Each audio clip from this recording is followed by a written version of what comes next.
I think you're muted. You muted, Ginkgo. Okay, yeah, there we go. Hello, welcome to the very first PrideCast. Hopefully one of many. Hello. We had a very good start in the beginning. Welcome everyone, nice to see you. Thank you for all your hellos and contributions. Been waiting for this for a very long time actually. And I'm very glad we could make it happen. I'm here with my friends who are all part of the LGBT community. Speaking of which, though, why does your PNG not show up, Raven? Oh, because I put you right behind Neo. Okay. Sorry about that. This is very on brand. Hi, Lou. Hello. Welcome. So, this podcast is gonna be my guests talking about their experiences as a member of the LGBTQ community. We'll be chatting about pride in general and, learning about. That's the most important thing. Discussion, communication, learning, opening your minds to different topics that you may not always be comfortable talking about, but this is a safe space and I will always strive to make it such. No problem, thank you for the follow, Lou. Also, we are live on TikTok as well, if I'm not mistaken, thanks to one of our guests, Rachel. And Hello. Yeah, hello TikTok listeners. This will also be uploaded to YouTube, so hello YouTube listeners, those who you will be listening to the podcast. Yes, let's have a round of applause to all our guests. I'd like you to all to introduce each other and tell a little about yourself. What's your name?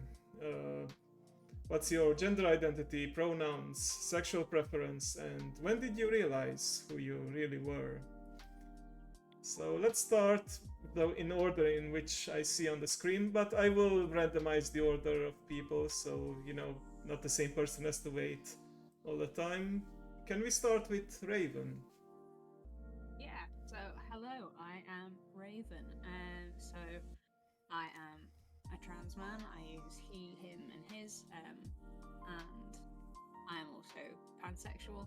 I had quite a convoluted realization, but I don't think anybody's is ever really straightforward.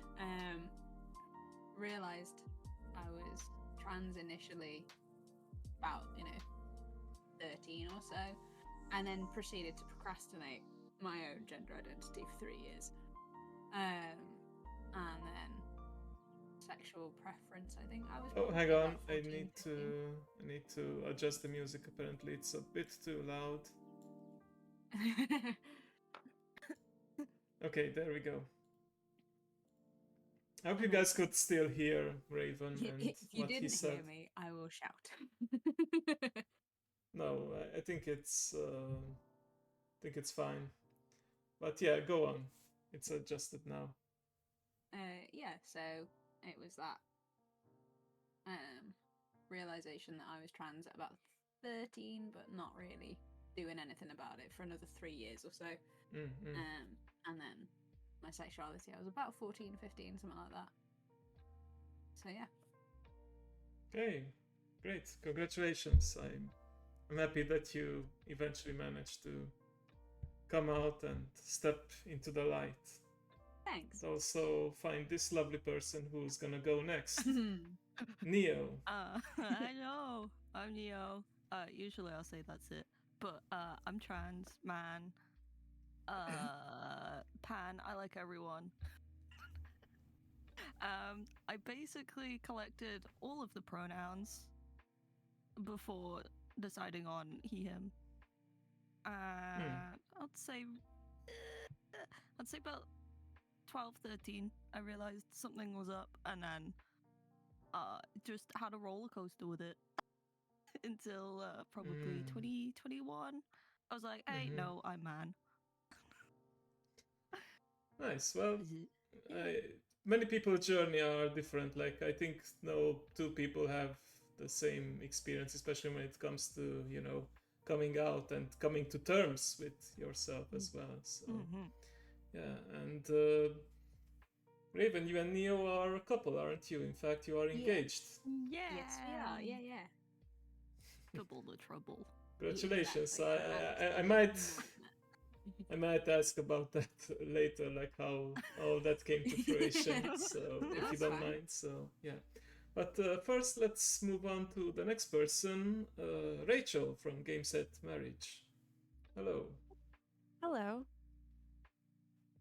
Do I have to do the thing now? Yes, please. Everyone will have to do the same. I know. Might be. Hello, I'm Rachel.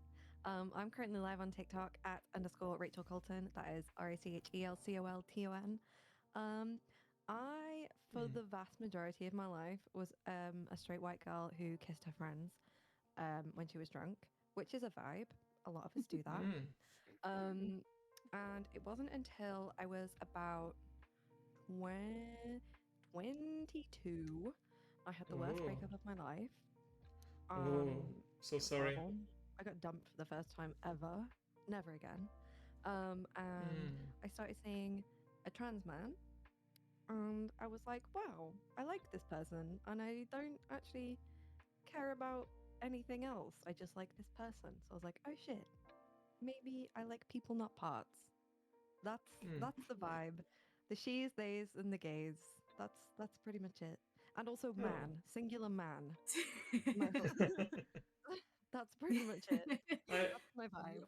I'm not sure what that singular man is supposed to mean. I was gonna ask you about it. It means that I'm not normally a massive vibe of men in general when it comes to romance because it sometimes feel quite lackluster. Like it's a lot more hard work than effort. But I think that I was looking for the right man who's also not afraid to kind of not have this, like sensitive masculinity, someone who's just happy to be themselves and not really try and push for other things. So singular man. Okay. Nice. Very nice thoughts indeed. Okay, Euri, now it's your turn. Let's see if you truly prepared your notes. I got. Let me. Pages. Okay. Yo, it's me, Euri, guys. I am gay. That's it. That's all the notes. I'm joking. Gay, lesbian. I go by any of those really. I have all the pronouns. But yeah, he, she, they, them. I don't mind. Most people use she though because they don't really know, and I don't mind really. I was a bit late into figuring out, not as late as Rachel. I'd say sort of after high school time when I first started like coming out to people. But I guess I kind of always knew. I just didn't know what it was I was feeling until like I started like watching and consuming media, which had this is why like representation is so important. Because it wasn't until I was like watching these things that I figured, wait a minute, I'm like that. So yeah, great. and now I like girls. I initially came out as bi and was bi for a few years until I drunkenly danced with a guy that was very cute, and I was like, this ain't doing it. And yeah, and that's when I realized maybe I'm just not into men. But I like men as friends. I'm not a man. Yeah, it's not like you're. Otherwise, what are we doing here? Yeah, like a lot of my friends are guys. A lot of my closest friends are guys. So I do. I'm not a man hater. Yeah. That way. We can chill. Great. Spoken with the usual Euri eloquence there. Okay. All right. So thank you all for sharing. I by the way, maybe the people on TikTok might not see this, but I put the flags above all of you guys so that people who tune in at any time can know what's it about. They may not know immediately what the flag represents, but I'm here to explain if there's any doubts. Like, we have the transsexual and pansexual flag above Raven and Neo. We have the pansexual flag for Rachel and the lesbian flag above Euri. I myself am sporting the straight ally flag, so I'm a straight man. I was struggling to find an identity, to be honest, because people would make fun of me. Like, I'm sure you have this everywhere in the world where people use like being gay as a figure of fun, like, haha, you're faggy, haha, you're gay.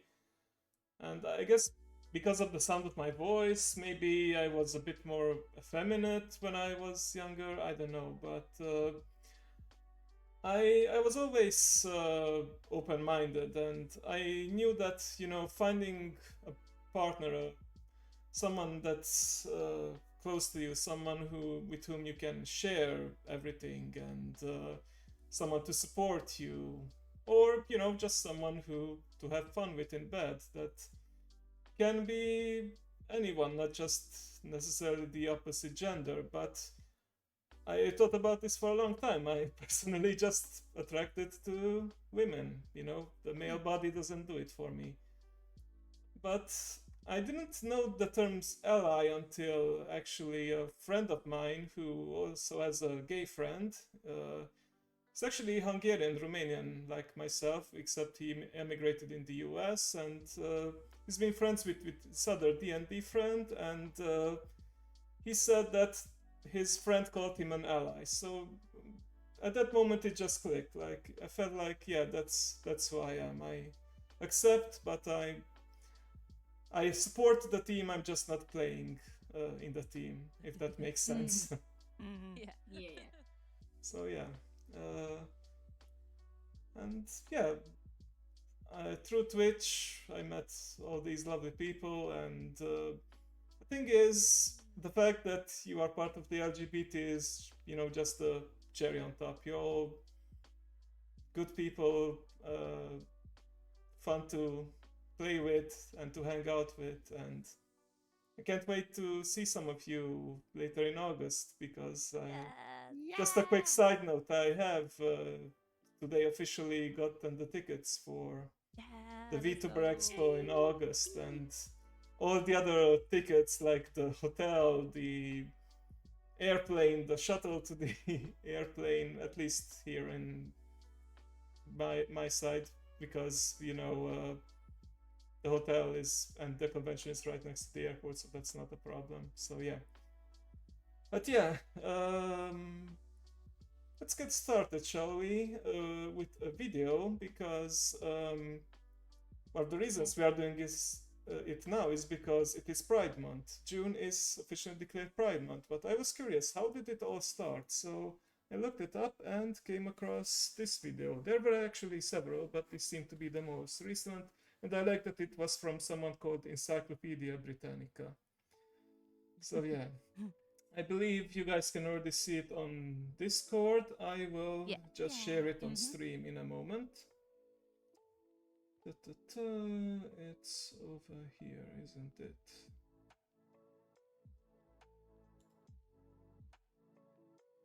Okay.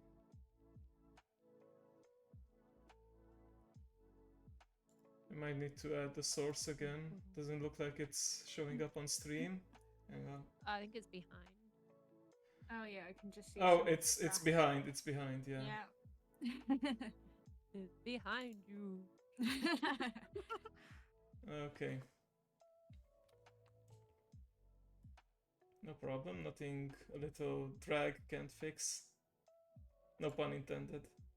Yeah, I was gonna say, funny you Wait. should say that.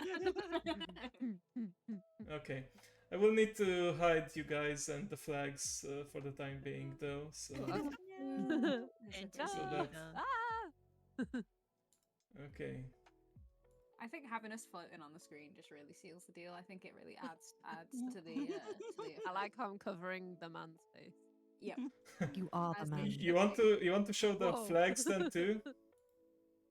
Yeah, you know Uh, what? Let's just do it like this. It makes it more unique. All right. Yeah, yeah. All right, put that and flag back over those men. yeah, exactly. Okay, let me mute the music for now and let's get started. Pride Month is celebrated in June to honor the struggle for equal rights by members of the LGBTQ community and to highlight the progress made. One of the most important moments in this struggle occurred at the Stonewall Inn, a gay bar in New York City. In June of 1969, homosexuality was a criminal offense in most of America. Police raids of gay bars were common, and there had been other uprisings across the country in response to the harassment. The rebellion at Stonewall was a much larger act of resistance, however. Over 5 nights of protests by thousands of people, the struggle for gay rights coalesced into a modern political movement. 1 year later, the first Pride March was held on the anniversary of the Stonewall riots to demonstrate the solidarity against discrimination and to commemorate the acts of the previous summer. Several gay rights organizations grew from this, and their advocacy helped bring about changes in discriminatory government policies. Other cities joined New York in observing the anniversary, and the observance quickly grew beyond its American origin. Celebrations are now held globally, with millions of participants in parades, parties, and other events around the world. Tell me how you feel about being here today. I feel it's beautiful. It's fantastic. And I've just rejected the mold, and when I rejected the mold, I was happier. And you think that you're happier now that you've realized exactly where your feelings lie? Indeed, I'm just sorry that it took so long. Although it had been observed by members of the community for decades, in 1999, President Bill Clinton officially declared June to be Gay and Lesbian Pride Month. In 2011, President Barack Obama expanded the observance to lesbian, gay, bisexual, and transgender Pride Month. Every year we set aside this month to celebrate the ways that so many lesbian, gay, bisexual, and transgender Americans have helped to make our union just a little more perfect. We honor the countless nameless heroes who paved the way for progress, the activists who marched, the advocates who organized, the lawyers who argued cases, the families who stood by their loved ones, even when it was tough. Every brave American who came out and spoke out, especially when it was tough. There were also important legal battles won in the month of June by members of the LGBTQ community. In June of 2013, in United States versus Windsor, the Supreme Court outlawed discrimination against same-sex couples in determining federal benefits and protections. In June of 2015, the verdict of Obergefell versus Hodges gave same-sex couples marriage equality in all 50 states. In June of 2016, President Obama declared the Stonewall Inn a national monument.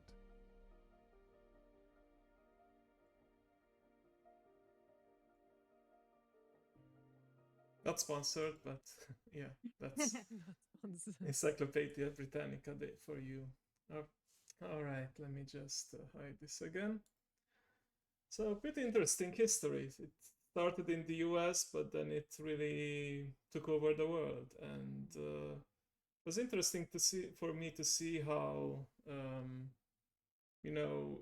they initially just said lesbian, gay, and bi, I think. And then that's what I also noticed, that over the years there were just more and more terms added to, because just like with other things in life, nothing is ever straight up black and white. So yeah, it's good to be inclusive of everything. What did you guys think about it? Did you guys know about this already, or? I'd heard of like the Stonewall and stuff. I mean, I was there. I threw the first bird. But I didn't know in detail about it. Like I didn't know it was several like protests and stuff. Yeah. Like I was also like, I know of Stonewall. I think it's a fairly pivotal point in like queer history. But I think also there's a lot of push at the minute to really remember that the people that were most influential were Black trans women, like Marsha P. Johnson, for instance. She was a really pivotal figure, and given current events, there's a huge push now to like remember that. So yeah, and it's just nice to like see the history and like hear the voices, because it's different, not only like knowing about it as a concept or as a historical event, but to hear the voices, to see the people. That was nice to do. Yeah, at some point in the video, there was a voiceover, and they said about rejecting the mold. I didn't quite understand what that meant in that context. Can anyone explain? Yeah, so the mold generally in this context anyway is referring to the almost the default state of expecting people to be both cis and heterosexual. So happy with what you were assigned with at birth, happy, to be attracted to, the opposite sex.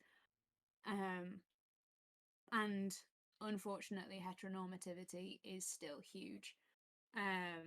Like the fact that people still have to like come out and announce to people that they are not what is like quote unquote the norm. So there's a lot of like liberation involved with the act of coming out and stuff like that. So that's kind of what they were talking about there. Yeah, there's unfortunately still a struggle, but I believe it progressed quite a lot over the past decades, in my opinion. And of course, it depends also in which corner of the world we are thinking about, because every place has different standards. Speaking of places, though, and Britain in particular, something I forgot to announce at the beginning is that as of this stream, and I don't know how long, for at least for Pride Month, I'm doing a fundraiser here on Twitch. The nice thing is that you can create a fundraiser and it will replace your subscribe button, and Twitch doesn't take any cuts, the streamer doesn't get anything, but you can donate directly to any charities. And when I searched after LGBT, there were so many results, but I specifically chose Birmingham LGBT, in honor of the place where I'm gonna go to the con and also meet you guys. So I actually looked up their website, and let me put that in chat. They seem to provide all kinds of services.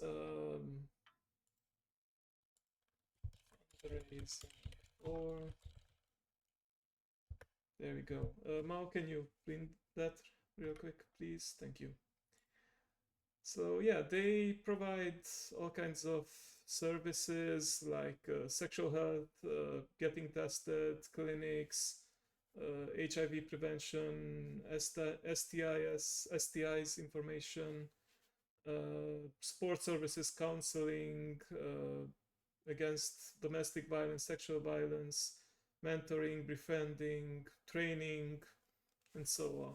So I really liked their site, and they seem to have like all kinds of regular events, monthly, bi-monthly, weekly events. So yeah, I decided I would choose them, and yeah. All right, let's put on the music. Bless you. Bless you. That was so loud in my ears. I'm sorry. Bless you, Neo. Yeah. Thank you. So, all right. I have asked people to submit questions. I also prepared some questions of my own, and we can take questions from the chat too later if people require. I think we should start with some questions from Google, because they seem pretty basic and good as an intro. So I asked for general questions that can be addressed to anyone and everyone can answer, as well as some questions that may be specific to certain people. First one, I think we actually covered in the intro that, but how did you guys find out that you were part of LGBT plus? Like, I guess we can expand on this. Like, was there a certain person? Was there a certain moment? Was there a certain show that you watched that made you realize who you are? Oh, I have a story. Yeah, You should know who we're starting with. yeah. Let's start in reverse order this time. Yuri, do you have a story then? So I was reading a Ruby fan fiction. Okay. Of course.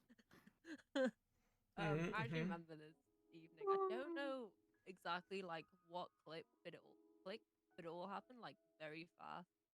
That I was like, I was reading this fan fiction, and it was about the like two of the main girls, Blake and Yang, being in a relationship, like dating and stuff.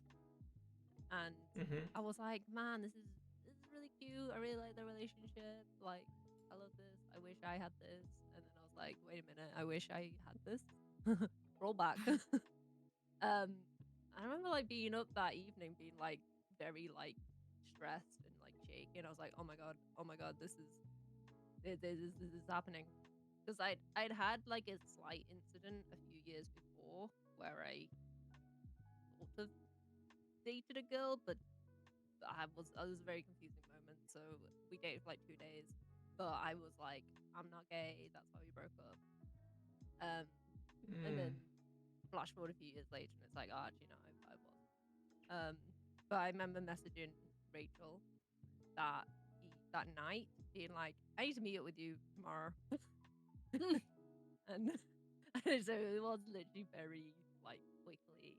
I was like, I need to talk to someone about this. I'm gonna meet up, and yeah, we met up. I actually got up really early in the morning because of how like That's rough how I I knew was. something serious was going on because you were awake Yeah. really early. Mm. Yes. Yeah. Yeah. But yeah, I would say like I said like in my intro, like media definitely helped me like that was like that's the only thing I can remember like specifically that like confirmed it for me. But I think I was watching other things like do you remember that show Faking It? I think Rachel watched it a bit.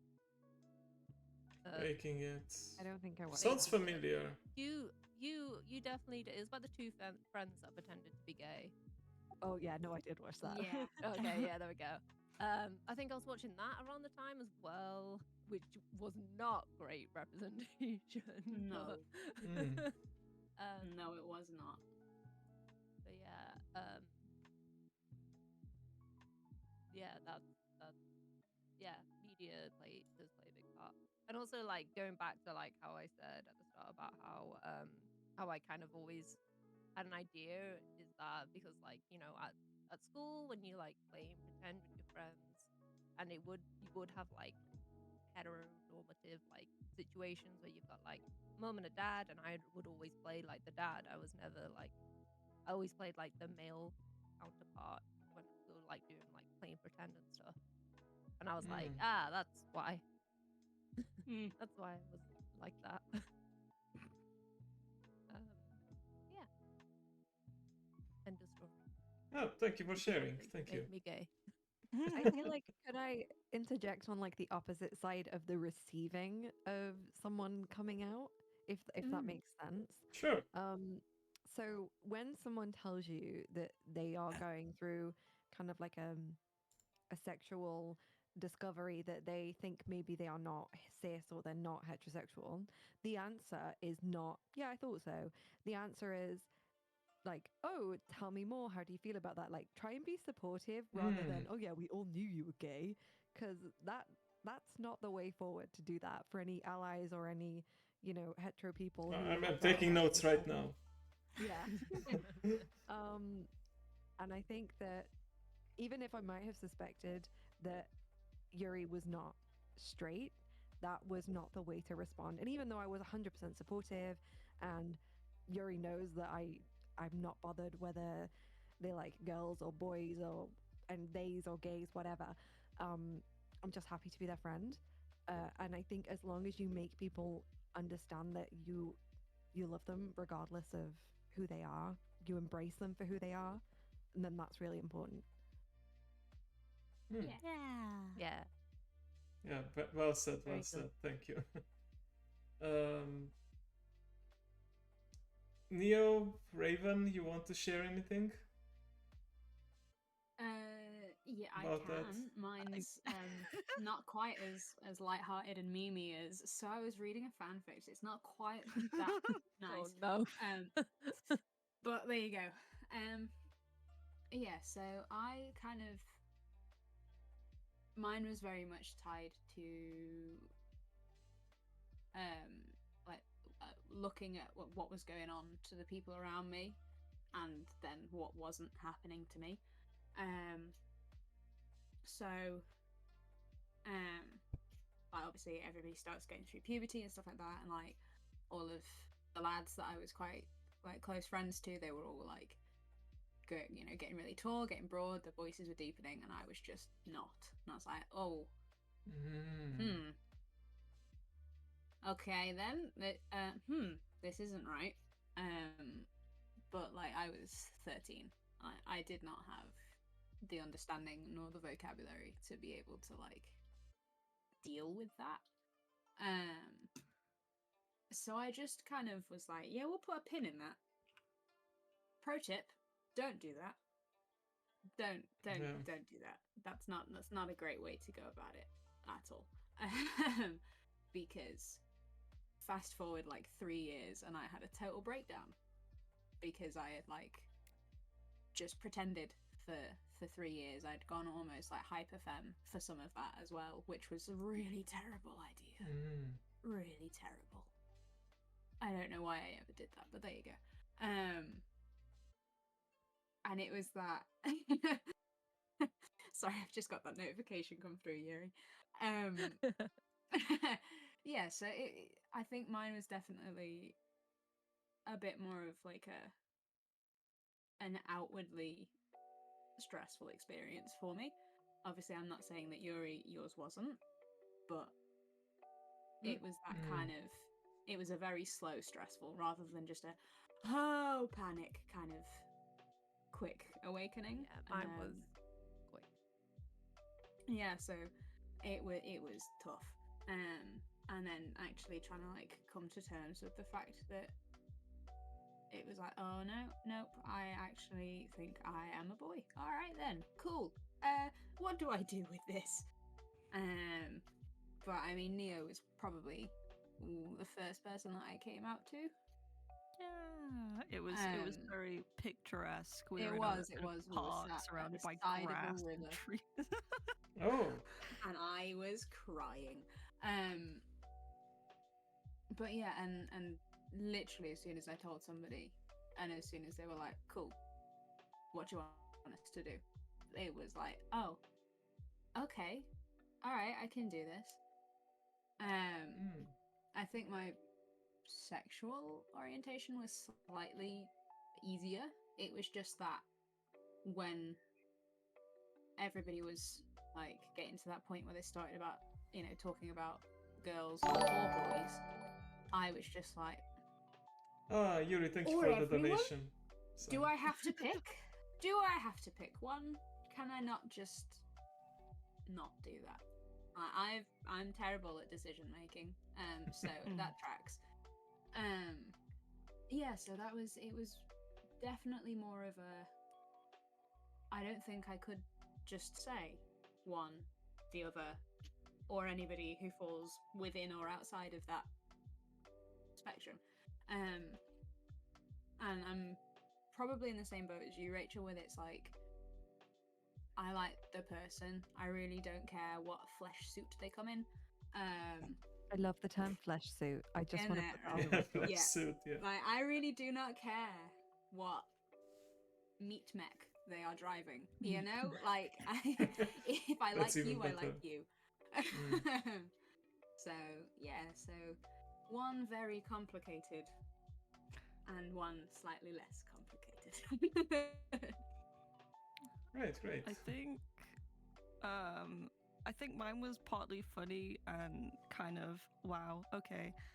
Because from an early age, I knew something was up because I remember I was talking to a family member about puberty, and they were like, "Oh yeah, you're gonna grow boobies." I'm like, "But what if I don't want them? I don't Okay. wanna." How about no? And then she was like, "Oh, you can just get rid of them." I'm like, "You could do that? Okay." Oh. But I think around about 12, 13, probably also when I started getting into anime, I had a weeb phase. We don't talk about that. Just seeing the Past very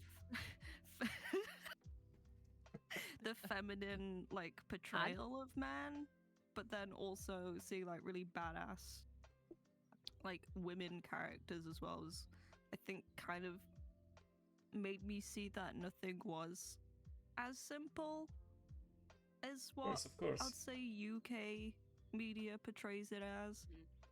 And then through media consumption, wow, big words today, I then discovered they, them, and being a gender, which is where you don't really identify as anything. And I went through that for a couple years. Then I went back to being a gal because what's better than tricking yourself like Raven did by being very feminine? And then I was That like, was not no. a good idea, right? Yeah, No. it was not a good idea. And then But actually fairly like, common. yeah. And I was like, okay, right, maybe we do this man thing again. And it got kind of complicated because when I was growing up in that era of the internet, when someone identified as a trans man, it was very much you have to be butch, you have to look like a man, you have to hate everything girly and feminine, you're not allowed to like the color pink. So that kind of tricked my brain into thinking, well, maybe I'm not trans because every trans man I've seen on the internet has to look like a stereotypical man. But then I, along the lines, learnt that that isn't true, and I can just be a girly trans man, and that's okay. And here we are today. The end. Nice. And yeah, Pan. I think I came out as bi at first, but then it's like no, everything goes.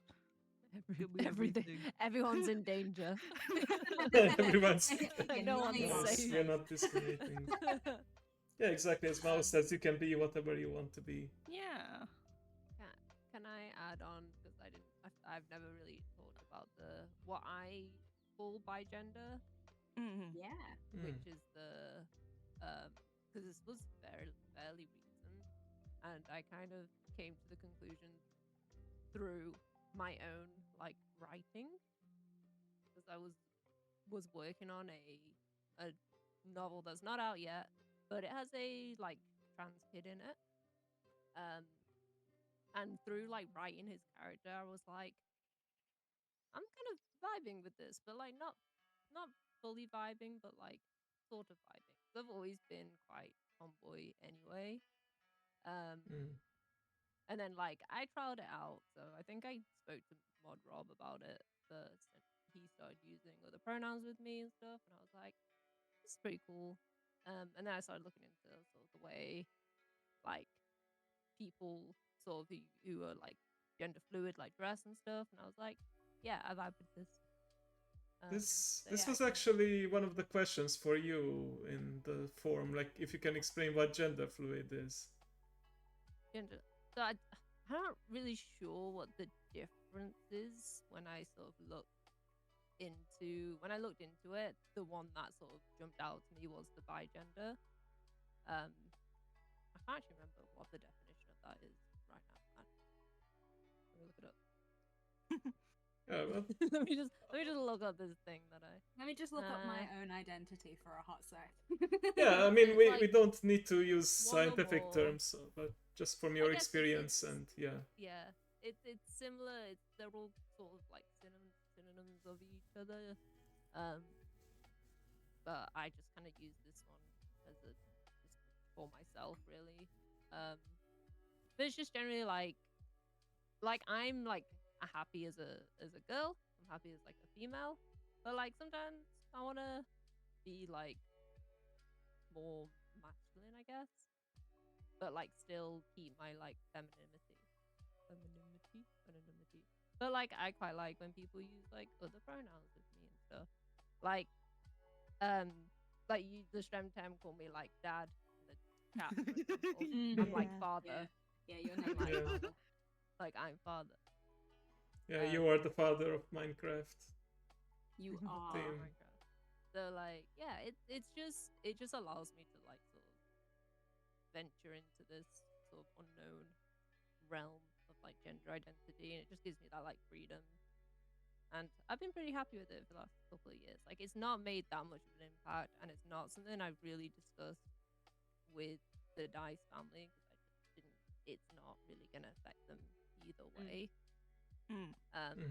But yeah, it's not something I've ever really spoken about that much. It's probably the most I've talked about it actually. I'm happy you decided to share it still. But yeah, I like the sort of flexibility of it. Great. Ooh, I will quickly add also because I forgot and I remembered. With Raven coming out as trans man, that also was like, oh, that's a thing. I can do that. That can happen. I can do that. Yeah, that was it.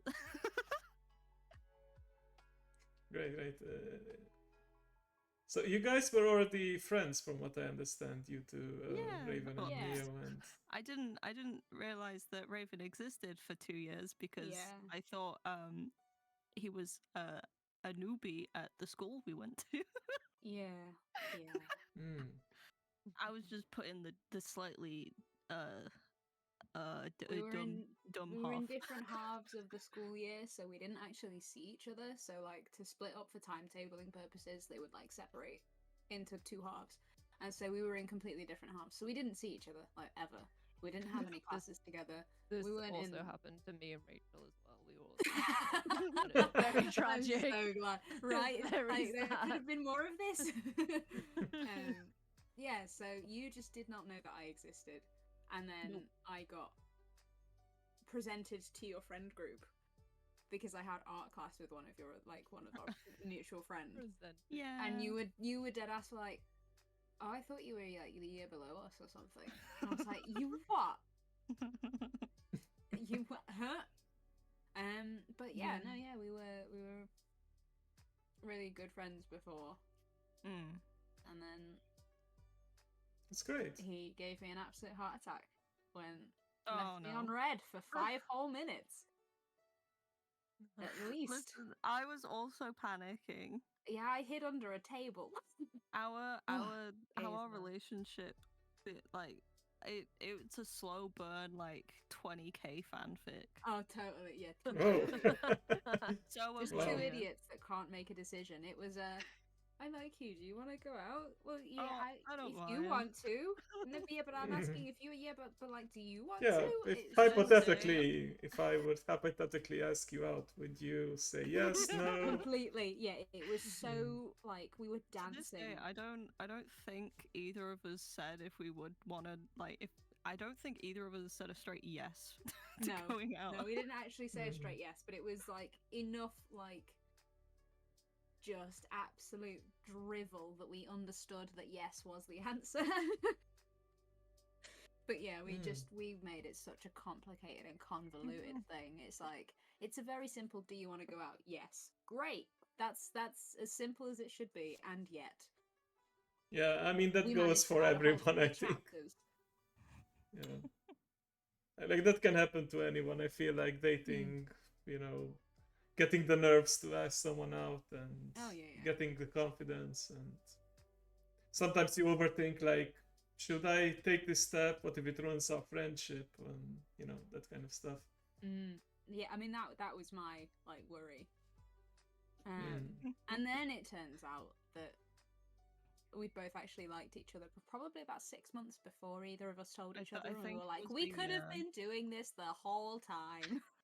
It was What? a year, and we actually went to a convention, and then that night we slept on the same sofa. I was like, You "This slept? is normal." Scandal, I know. Oh my. Yeah.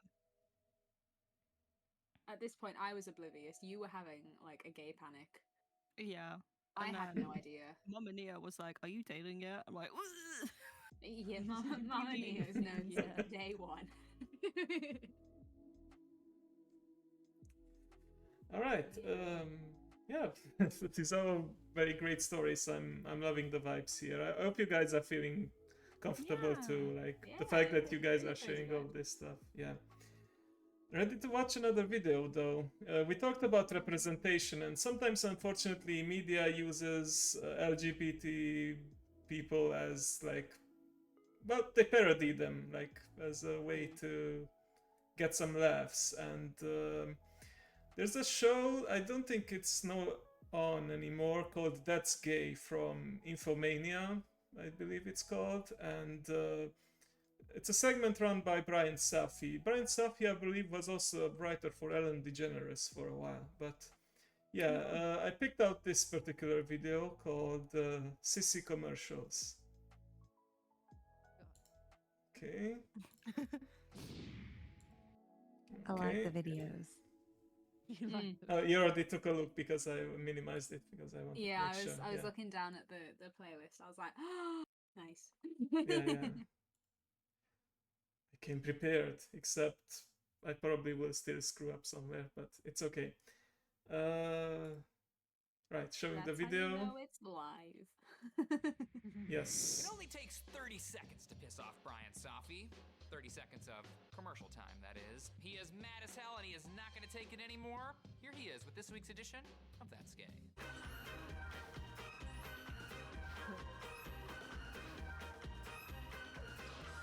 That's gay. Hello, ladies. Look at your man. Now back to me. Now back at your man. Now back to me. Hello, advertisers. Look at your brand. Now back to me. Now back at your brand. Now back to me. I'm gay. And even though gays are more likely to have more disposable income for things like your brand, people like me are of no interest to you. Like the ones in this race car ad. Yep, he's one of ours. They're not. I never swallow. Just a couple of years ago, the metrosexual was king, or queen. But now, American advertisers have a clear new message. Masculinity is in crisis, so bring back the real men and smear those queers. Exchange one metrosexual for one Bud Light man. Yes. Oh, wait, what? What? Hey! Oh. Manicures, pedicures, matching belts, shoes, and watches. Please, just give me my Brute. Brute, the essence of man. Brute, for guys who think showering is gay. Now, advertisers don't want to be blatantly anti-gay in their ads, so commercials employ subtle humor. Like, have you heard the one about the sissy who walks into a bar? Can I get a light beer? Sure. Do you care how it tastes? No, I don't really care. Well, when you start caring, just take off your skirt and I'll give you a Miller Lite. Man up, because if you're drinking a light beer without great Pilsner taste, you're missing the point of drinking beer. We're here, we're queer, we don't drink beer. Yep. Judging by these next ads, being a real man is all about clogging your arteries. You eat that wussy sandwich and we all take a hit. That ain't man food. This is man food. It's Arby's Steakhouse toasted sub. Thinly sliced roast beef topped with Swiss, crispy onions, and a zesty cracked peppercorn sauce. Nothing says I am totally heterosexual like zesty cracked peppercorn sauce. You can choose to ignore these man rules, but I wouldn't advise it. Being a sissy has violent consequences. Speed walking! I pity you, fool! You a disgrace to the man race! It's time to run like a real man! Take that, speed walker! Do it again, sucker! And there's gonna be trouble with the capital Mr. T! Snickers, get some nuts! Is Is it me, or is Mr. T totally trying to get his nuts in that guy's ass? Hey, don't snicker. That's trenchant social commentary. I can't figure out if this next ad condemns sissies or animal lovers. Better delivery, and that's going to increase the compression rate. Look at that little dog. You just a fluffy little doggy. Come here, I'll rub your little belly. Yeah. Men should act like men. He should have kept his attention on the crankshaft. dead? So girly men, watch your backs. And straight dudes, So enjoy men your can't have ads. dogs? Anything is the possible message? when your man smells like Old Spice and not a lady. I'm on a horse. Oh, and for the record, that contoured Adonis mounting that muscular stallion, super gay. Yeah. That's gay. Thank you, Brian. Although there's nothing gay about a shirtless guy going horseback riding, I do that every sunset. Watch him. Okay. That's off and back to the music. What did you think about that video? Have you seen this kind of videos yet? I think I shared one on Discord before. Yeah, I think I've seen a few. Familiar. Mm. I mean, they are pretty old by now in internet years, but yeah. I just love smear those queers. Right. Yeah. That's words to live by, to be honest. I mean, but like it's funny though because you listen to the slightly camper tone of voice, and actually it works better for advertising.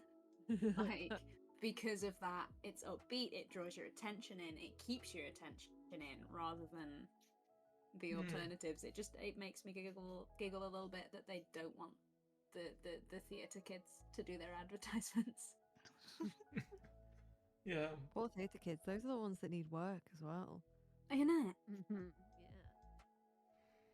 Oh, this is... Yeah, go ahead. I was just gonna say I thought that guy looked really good in that skirt, actually. Yeah, it was a look. It was a look. I thought it was working for him. Yeah, exactly. This is something I think I wanted to ask. Like, I think there's a stereotype about LGBT people being really into art and theater and musicals. What did you think about that kind of stuff? And what did you notice in your community? I think yes. We're not being we're not beating the allegations. No, we're not beating being the allegations. But also, it's because it's a form of self-expression. Like I was really into like theater, and like in the months before I came out, I played a female role in a school production, and I really enjoyed it because it was fake. So when you are like in general, like when you are struggling with any part of your identity, having an outlet to try and figure that out, be it musical theatre or just theatre in general, allowing yourself to take on different roles, different personas or artwork, allowing yourself to visualize different ways of expressing yourself, like that is so important. Now obviously not everybody that is into art, theatre, whatever is queer, but the large majority of queer people will have at some point gone through one of those, I would say. It is one of those stereotypes that we don't beat that. Yeah, I think at some point as well, like I know with like a few films I watched or like TV shows, I would project myself to be like, if there was like a main male character, for example, who I thought was really cool, I'd be like, wow, what would happen if I was like that?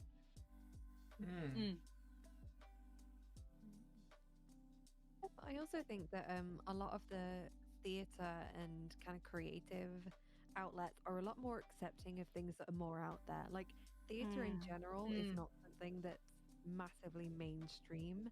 So then, I mean, it is mainstream, but you know what I mean? Like there are a lot more kind of abstract forms of theatre and abstract art. Avant-garde. Exactly. Avant-garde, If you have more of an avant-garde personality, or if you are something that doesn't necessarily fit the norms of traditional theatre values, there's more of a kind of acceptance there, I think. Yeah, no, completely. Great. Are there any favorite musicals for if you guys watch musicals? What are your favorites? Oh my god, let me get my list. Get Okay. my list. That I is so love, true. I love Heathers. Mm. I love Six. I Yes. like Yes, Hamilton. I Yes. like Hades Town for no particular reason. Yes. Um, I like the odd song from other musicals as well. Like I like a couple of songs from In the Heights and Dear Evan Hansen. Also like classics like King and I. I went to see that recently. I forgot how I many like Avenue great Q songs. because it's got puppets and the puppets Oh. have sex in, and it's really funny. Oh wow! Okay. Way to bring down the tone, Rachel. Amazing. Went from King and Mm. I. Oh, Phantom of the Opera as well. Yeah. Phantom of the Opera. We watched I'm- Love Never Dies with a hangover, I'm pretty sure, because you had it on DVD. Nice. Mhm. Yeah. Yes. Possibly. Yes. It wasn't I No, we not definitely Frozen. did. I have been Oh, to yeah, see Frozen. Rocky Horror Picture Show in the theaters, and oh my goodness, it's great. I mean that is just a very inherently queer experience anyway. Mm. I love it.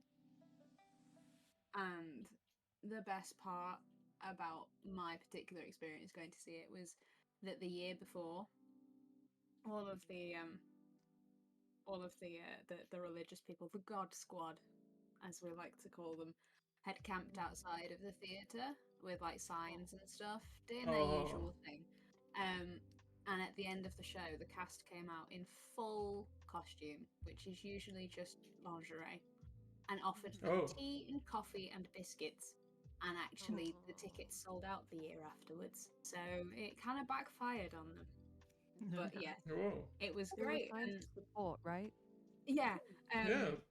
and actually, it is everybody dresses up, and that's a really nice thing. Like, I have never seen so many like cross-dressing men in my life in one spot than I have when I went to see Rocky Horror. So it feels like a really welcoming place to be, just sitting in there and watching that show, which is really nice. I never I used to hate musicals. I think because I was forced to watch High School Musical quite a lot. But then one of my friends introduced me to the people who did. I think they were most known for their like Star Harry Kid? Potter. Yeah, Yes, Star yeah, Kid, Star Harry Kid. Potter stuff. Star Kid. Star But Kid. They Here sat me to talk about down. the passion of Star Kid. That I'm here. I'm queer. I'm ready to go. Yeah. But then they sat me down to watch the guy who doesn't like musicals, the Yeah. musical, and I really liked it because I'm like, well, I'm this guy. I don't like musicals. And then I just binged watched their other ones like Twisted, Oh, that's good. Friday, Oh, Firebringer. Black I love Friday. Oh, that. Firebringer's so Firebringer's good. well. I Yeah. liked the more comedic style of musical, but I've now branched out. Like I've seen bits of Heathers. Heathers is excellent. Heathers- I've also been to see that. the other day.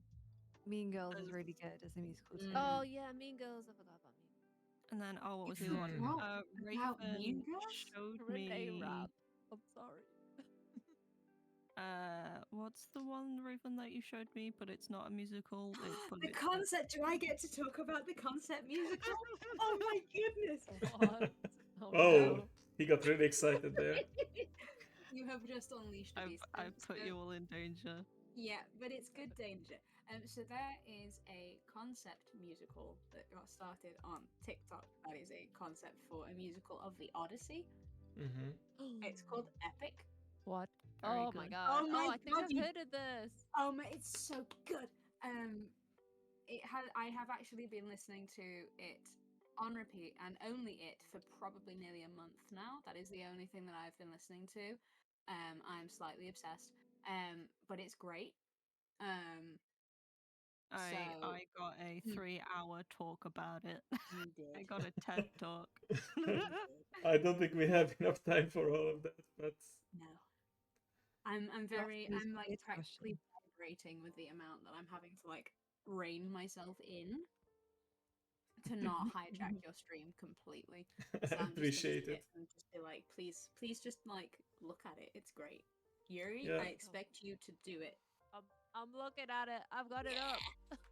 You heard it here, folks. If you want recommendations for musicals, music, art, theater in general, ask your gay friend. And if you want to Yes. support them, start a protest in front. Maybe Yeah. it will help them out.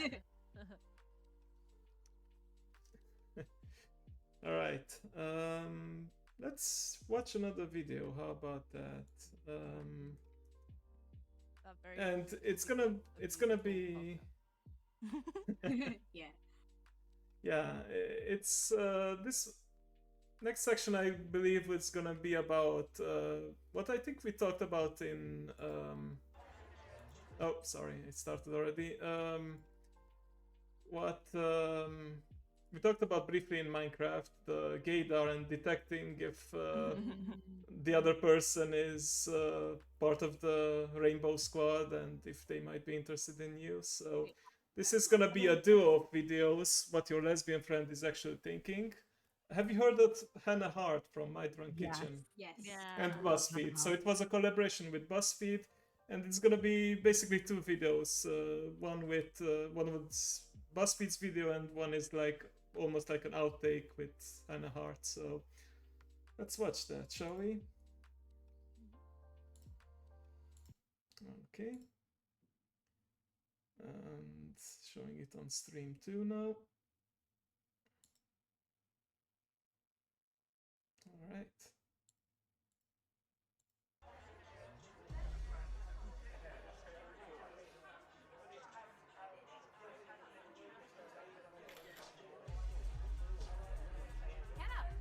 Hannah. You have to meet my friend. You guys would be so cute together. Cool. What's she like? How short is her hair? She's definitely your type. What's her name? Full name, OkCupid username. And have I or any of my friends slept with her before? You know, I didn't get a chance because I met her really fast, but... Cool. Looking forward to it. Actually, I'm all good, thanks. Hey, you're Becky's friend Hannah, right? I'm Kevin. Hey, Kevin. Nice to meet you. Please don't hit on me. Don't worry, I'm not gonna hit on you. Okay. So let me ask, when's the last time you had sex with a guy? Yeah, it's been a while. Are you fucking kidding me? Do you think that maybe you just like haven't found the right... I gotta go. Getting out of here before you ask about a threesome. Yeah. Did you guys see that? She checked her out before she sat down. Yeah. Yeah. The eyes stayed on the butt a little bit too long. Hi. Girl human, is she flirting with me? Hey. This is me. So, are you having fun? Tell me everything about you. Yeah, I mean, sort of. My girlfriend brought me here, so not that many people. Wait, friend that's a girl or a girlfriend? Friend that also happens to be a girl or your girlfriend? How about you? Wait, first let's examine the facts. Short fingernails? Check. Maybe she's an artist or has an Etsy shop or has lots of gay sex. Heels? It could go either way, really gives me no actual evidence. She's making steady eye contact. I don't think you make that much eye contact unless you're interested in someone. Wait a minute, then again, she just might have been one of those girls that experimented in college, but then wanted a husband and all those other Oh, things, boy. and therefore is living with the secret desire to be with a woman, but in actuality never will. Is everybody okay? Did you just have a stroke? Yeah. Sorry. So, what's your deal? Seriously though, are you gay kind of maybe, or a little bit gay? Because why else would you start a conversation with me? Oh, I'm from Chicago. I like to write. Are you gay? Hey! I am so glad you two found each other. This is my friend Hannah. Right. I think I fucked that one up. Yeah, she fucked that one up.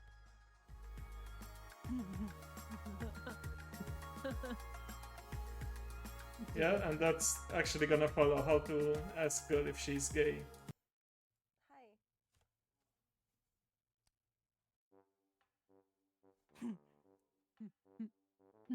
Yuri frantically taking notes. Gets the notebook again. That was, why I started writing. Wow. Yeah. I noticed you have a rather large menswear watch. Yeah, it was just because it was cheap. It was from Target. Love Target. It's also like a statement piece. Like the statement's like, I like to tell time. for sex with women. So I noticed that you are very hip. Maybe you like art, but also maybe you're a lesbian. I'm from Chicago. Yeah. Like gay Chicago? What's like the gay parts of Chicago? I lived there for like one summer. But, Right, like, just to like experiment, or do you like really like it there, but you had to move for other reasons? Like, were you living with someone maybe? Are you still? No, it was just mainly the commute. The community? The gay community? No, like community? Well, I like to hike. Okay. Like on weekends. Cool. Do you Yeah. also play like ultimate frisbee? I've Did you never- dabble in softball? No, I think when I was a kid maybe, but I think that's more because like my dad wanted me to be. So you have dad more issues? fun. Do you get along with both your parents? What kind of shows do you like to watch? Generally shows that are like already into syndication. I'm not really into like watching shows that are out now. Like I really like Buffy. I'm sorry, did you say syndication? No, I said syndication. I'm sorry. Sometimes when I get nervous, I like kiss girls. So, are you gay? So, are you gay? Oh, so, I'm sorry, are you gay? So, gay. Gay. This one? You are? Me too? Even, especially, like, later, really gay? What about earlier? I agree. So, what do you like to write? I generally kind of do more like fiction. Like fan fiction? Like you make all your favorite TV characters gay and then have sex with each other? Now take a bite. Oh no. It do be like that. Wow.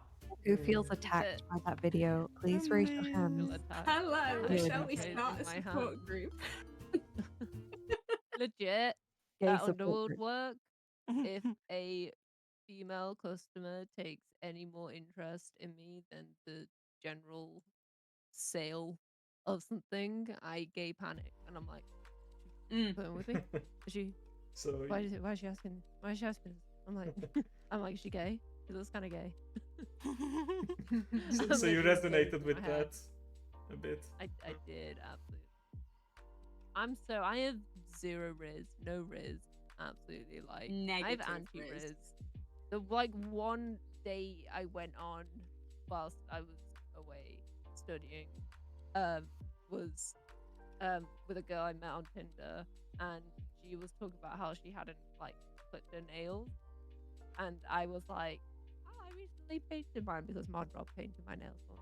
I recently painted mine and stuff. I was just talking about that, and I remember waking up in the middle of the night being like, oh my god, that's what she was insinuating. She said about clipping her nails. Oh no. Oh no. Yeah, but you're gonna find somebody that like that negative riz circles all the way around, and you're like 110% riz. Yeah, you'll find it That's just eventually. how it's gonna work. Still fail. Or Yeah. Yuri will find someone who is like 100% Riz, and because Yuri is 0% Riz, they just equal each other out. Yes, yeah. Mm. Or you find somebody who is just as equally negative riz as you, and you just kind of somehow fumble your way through it. That sounds very familiar to a story we heard earlier. Yep, it works. Tried and tested. Yeah. I'm usually pretty good at telling people when I like them. Like I'll just get it over and done with. Usually, to the point. Even if. Yeah. Blunt. Yeah. You know, it's been unsuccessful 100% of the time, but we moved. The one girlfriend I did have, the only girlfriend I've ever had, I think we ended up going out by accident. Like it was a miscommunication. How does that through happen? text messages. Accident. That's fantastic. Oh my god. This is such a Yuri way of this happening. But I was just kind of like, oh, I guess I I'm have a girlfriend. actually dying. But that's also so stereotypically like disaster lesbian of you. 10 out of 10. Because like I think I was making a joke about like, oh, we should just pretend to date, and then we weren't pretending. I see. That's a Netflix show waiting to happen. Isn't it? That's just gay Bridgerton.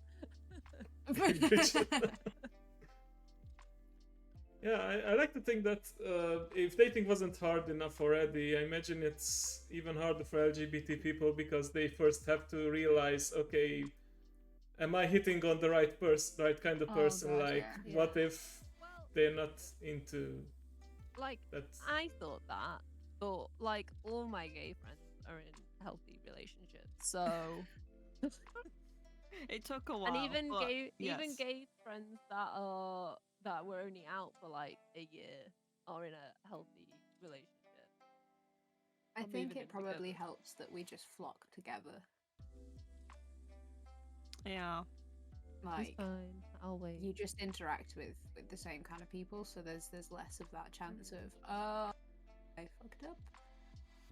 But there are very funny stories of like twinks trying to like hit on what they think are other twinks, and then it turns out that that other twink is a lesbian who thought that they were also a lesbian. And which is fantastic. I get that with anime characters. Like, I think, oh man, that's a really cute girl, and it's not. It's a man. No. Oh, Get it's like upset. when I showed you Greta. Yes, Greta. that's exactly what happened. I was like, oh, white hair girl, and you're like, not a girl. I was like, As man. no. Oh, Betrayal. What a shame. betrayal. Anyway. I don't know if you guys want the perspective of like a straight passing woman with like 110% riz, but basically Here we go. Here we go. Strap in, folks. Oh, here we go. It's then a very interesting. It was the summer of '69. And no, my first kind of experience of being like, holy shit, other people that are not like cis men, was when I was in college, and that's before university, not university. And there was this girl who I thought was really cute, and I was like, she's just really pretty. And then all the boys really liked her, so I was like, obviously she's pretty then, because everyone else is thinking the same thing I am. And then she asked me if I bat for both teams, and I was like, oh, I'm not really into sport. And then it didn't really strike me until she commented, until she commented on my profile picture with like 2 love heart eyes, and then I sent her back 2 kissy faces. And then basically all of my friends from my course took the piss out of me because they thought that we were dating. And I was like, no, we're just like really good friends. Anyway. That's what history said. I have no riz with women, I think, is the moral of the story here. I love Men that. are fine. They are very easily manipulatable. Very simple creatures. Very simple creatures. simple-minded creatures. It's literally like food, tick. Are they warm? Tick. Are they bored? No. All good. Like, normally if they're missing one of those 3 things, problem solved, you know? You just fix the problem. Whereas women are very complicated beings. Yeah. I'm not that. I'm very easy to please. You just want food warm. Yeah, but you're also just not technically a woman. So, you know, you're just are a to the demon. left. So there we go. Oh, yeah. Yeah, that's so true. I did not though, know like- about this girl as well. She came into the place that I used to work on New Year's Eve. The New Year's Eve that we were together at the pub. And I had like literally, yeah. I don't know if you remember. I think I know now. You know now. Yeah. Okay. I had a small heart attack. She was with a man friend, like as in they were together. So I'm guessing she bats for both teams. Yeah. I love that. Just I don't really play sports. Oh my god. Oh, I was Face first 16. into the point, and you still missed it. Literally. This might have been pre me coming out as well. Yeah, I think it was. So this was like right at the start of college, so I would have been 16, and I was just so sweet and innocent. I'd had like 2 high school relationships with boys, and I was, you know, I had no idea what was going on. I didn't have a Tumblr account. I didn't have a Tumblr account. No, that is where most of my education came from. Oh no. Oh my. it was. I often wonder what would have happened if I'd had a Tumblr account, you know? Me too. You may have just had a few years of stereotype Crises? self-loathing. Yeah, because that is a lot of where the toxic gatekeeping that Neo was talking about earlier comes from. I actually Yeah. did pretty good on Tumblr. Actually, I had a great Tumblr experience. Yeah, mine wasn't too bad. Mine's horrible. But it wasn't Oh, great. no. You create your own online experience. Yeah. I didn't understand how it worked. I still don't really understand how a lot of it works. I never had Isn't a it all Tumblr about experience. The only thing I know about Tumblr is what I saw in a College Humor video about how most of Tumblr was at some point porn. So Yeah, no more. They've decided that they're not going to do that. Did they? Well, kind of. Because yeah, They there was tried. still a lot. What I liked most about Tumblr was their ads were just absolute nonsense, and they were They're funniest still things. absolute nonsense. And the funniest, like, what is this? What does this mean? It's like, why is there a gecko in a hat on my dash right the now? Sniper burrito. I'm sorry, the burrito what? with like a scope on it. I'm gonna try and find.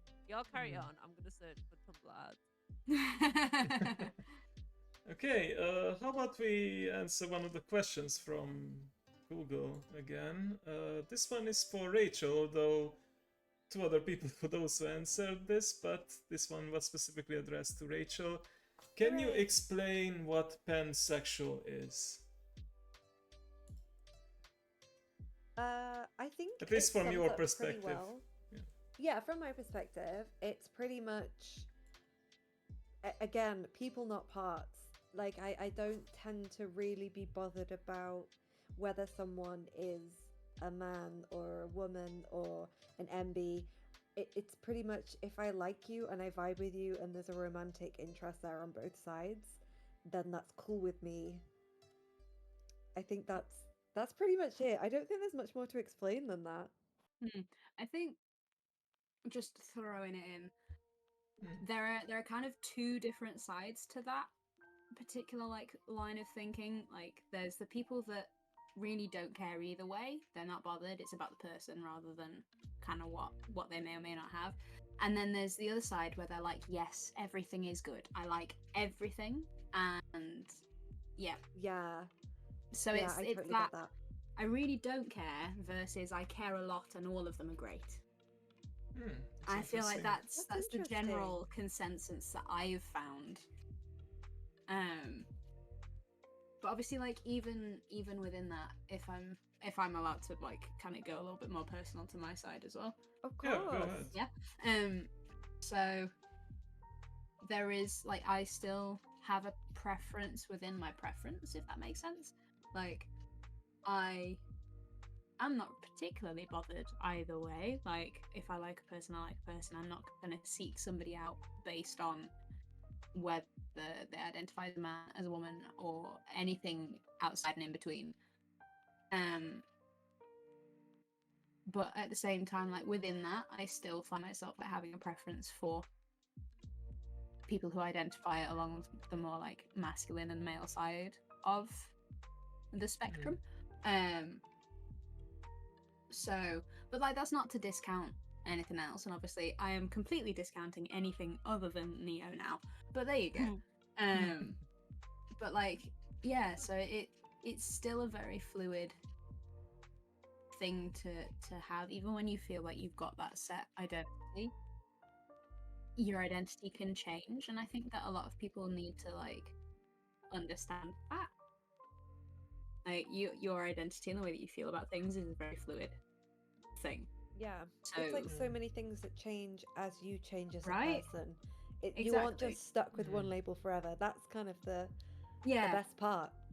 Yeah, that's exactly like you can have fun with it. You can, nothing is ever a mistake or a phase. Like you can genuinely feel that way. and that's great. And then a few years later, you'll be like, actually, this fits me better right now because of where I am in my life or whatever, and that's also great.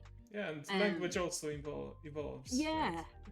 exactly. Like I know that a lot of people start out identifying as bisexual, and then as their understanding, or the undoing rather, of there are only two genders, that is shoved down your throat from birth. Like as you start 100%. to undo that, a lot of people actually realize, oh, actually there's a different word for this. Like their identity is the same, but their understanding of it and the language that surrounds it fits better with a different label. So Yeah, Mao is bi, for example. yeah, that's the guys are one. pan, yeah. Moons have phases, people don't. Yeah. But growing up, I never heard about pansexual. Like, this maybe just shows how old I am, but in high school, I heard about gay, lesbian, trans, bi, and that's about it. But later on the years, I actually heard in Dragon Age first how one of the characters was pansexual. And what does that mean? Yeah. And also, one of my friend's friends said, I'm not a man or a woman, I'm something else entirely. And I was like, what is she talking about? And yeah. Slowly but surely, I was enlightened. Yeah, like I think, like I was saying, because unfortunately there's a lot of this, the binary surrounding gender and sex, and even I'm just gonna go on a little biology thing here. Even biology is not binary, so none of it. It's all made up. Just to put that out there. But because of that way of thinking, a lot of people don't understand. Like the amount of "oh, so you like pans" jokes I got was ridiculous. Oh my god. And I would just roll with it half the time. I'd be like, yeah, I'm a particular fan of the blender. I like the Risk. I love does woks. it for me.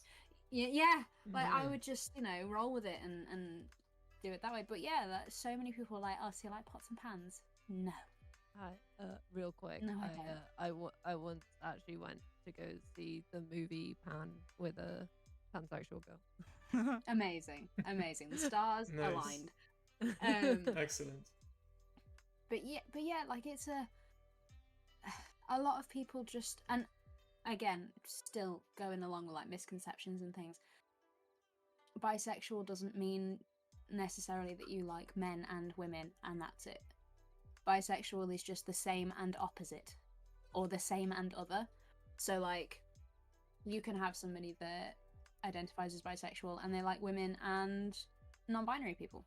Not that like non-binary people are their own like third gender, but like yeah, they can like women. It's interesting and that you say people who this identify as because non-binary. yeah, it's interesting you say this because it leads into the next video that we are gonna watch about bisexuality and pansexuality. Oh, nice. All right, let's pause this real quick and then. Oh, it's Noah. I love Noah. Hello, underachievers. Hang on. Oh, what did I do? Hello, Okay. underachievers. So, for the past however many years, the whole pansexual versus bisexual argument has been driving me nuts. It's been driving a lot of people nuts. And I'm not the first to make this video. I am probably not the last. But today, I would like to talk about why I am bisexual and not pansexual. And I'd also like to talk about what the difference is between bisexuality and pansexuality. Because I admit, it is confusing. It can be confusing. And it's important, isn't it? No, it's not. That's the whole preface of the video. I would also like to say to the people that keep commenting on my Instagram and my YouTube comments and my messages that I'm not actually bisexual, that I'm actually pansexual because I would date trans people and I would date non-binary people. Stop. But anyway, let's get on to it. So before we even start talking about sexuality, I just think we need to establish that labels are literally just words. One person may interact with a word in a completely different way than another person may interact with a word. Humans have evolved and changed over thousands of years, and it would be a bit insane if language didn't evolve with us. There are countless examples of words that we use today that meant something very different a few hundred years ago, 50 years ago, maybe even 2 years ago. Words change, words evolve. It's called semantic change. Keep up. For example, the word nice literally used to mean foolish or ignorant, and now it means kind. The word gay used to mean joyous, and now if anybody uses that word in that context, they will get their book banned from children's libraries. Maybe a bit soon. Maybe a bit soon for that one. And don't even get me started on slurs. The word queer used to mean strange or peculiar until the 19th century when it was starting to be used as a pejorative for gays. And then it was just a pejorative for gays. It was a slur. And then gays started reclaiming it, and now it means just gay, or just not cis, or just not straight. In 2023, we have people reclaiming that word as an identity. Humans created language, humans can redefine language, and honestly, language changes to reflect the culture that we live in. And I would really just love to say, before we get into these sexualities, that words only have as much meaning as we give to them, so there's really no point in getting hung up about what words people use to describe themselves. If you're not willing to accept that, I don't think you're gonna like this video very much. So, onto those pesky little sexualities. Let's define bisexual and pansexual. So, bisexual. Let's start off with the bi part. Bi is a root word from Latin that literally just means two. So, using that understanding, the word bisexual means being sexually or romantically attracted to both men and women, or to more than one sex or gender. I've also seen a newer definition of bisexual, which defines bisexuality as an attraction to people of your own gender and an attraction to people that aren't your own gender. So notice how it says attracted to both men and women, or more than one sex or gender. There are actually two definitions within that definition that I showed you. We'll get back to that. So let's define pansexual. So pan is derived from the Greek word meaning all or everything, or involving all members of a group, which means that a pansexual is attracted to all people ever. Obviously not. So the definition of somebody who is pansexual is that they are sexually or romantically attracted to people regardless of their sex or gender. Are they not just the same thing? Is it not just wokeism gone too far? Are we just trying to find labels for every feeling that we have? No. One way to differentiate between bisexuality and pansexuality is that pansexuals tend to be what is called gender blind. You'll notice that the definition of pansexual says that they're attracted to people regardless of their sex or their gender, meaning they are gender blind. The sex or gender of a person has absolutely no impact on their attraction to them. They just don't see gender. It's kind of like how white people will say they don't see color, except it's like way less racially insensitive. Obviously, it doesn't actually mean that they don't see gender. It just means that gender isn't a requirement, nor is it, you know, a determining factor in somebody's romantic or sexual attraction to a person. So this could be different for bisexuals. The sex or gender of a person could be very important in determining whether or not they're attracted to them. So back onto the definition of bisexual. As we saw, there are kind of two definitions of bisexual within the definition. There's one that describes an attraction to men and women, so this does not include non-binary people. And there's one definition that is a more open definition that includes more than two genders, so it does include non-binary people. To be completely honest with you, I have seen so many people try and argue that bisexual can only mean two. It can only mean two because the word bi means two, and it can only mean two, and nothing can change. The second definition, the one including more than two genders, is the more recent definition that I've seen. It's the one that I've seen used the most in quiz spaces, and I think that through time, that will be generally accepted as the definition of bisexual. Whether people who think it's only two genders like it or not. Hey, look at that! Words changing in our lifetime. Isn't that really cool? Did anyone get hurt? No. It's okay. Change is okay. Don't be too upset about it. Although, as we stand now, and as I said in the beginning, I think the word bisexual can mean different things to different people. And I do think that's where a lot of the confusion comes from. So if you're bi and you just had to sit through me telling you that bisexuals cannot be gender blind, only pansexuals can be gender blind, and also that if you're bi, you can't be attracted to non-binary people, you might have thought, oh god, I guess I'm pansexual. I guess I will have to redefine myself. I guess I gotta tell everybody around me, my entire family, my friends, my doctor, the census, that actually I was wrong. I'm not bi, I'm pan. Although, it's probably more likely that you just sat through me saying that and thought, no, that's dumb. I am very much into non-binary people. I actually think they're sexy. That's probably what you thought. And I think that what we're getting at here is that it's kind of difficult for a label to truly define the intricacies of your personal identity, as well as broadly encompassing millions of other people's identities. Language definitely has its limits, and as much as we want to define ourselves, as much as we want to define other people, as mad as we get when things change. Like, one person could read the definition of bisexual and think, oh god, yeah, that's me. But another person with the exact same experience as them could read the definition of bisexual and be like, it's not me, I'm pan. There are also multiple situations where these definitions don't even work. For example, you could be bi and gender blind. I mean, I know plenty of people that just don't give a shit about the gender of the people that they're attracted to, and they still identify as bi. They don't identify as pansexual. You could also be pan and not gender blind. I mean, I know plenty of pan people that aren't gender blind, that they have slight gender preferences, and are you gonna tell them they're not pan? You're gonna do that? You're gonna sit and do that? You're gonna tell them that?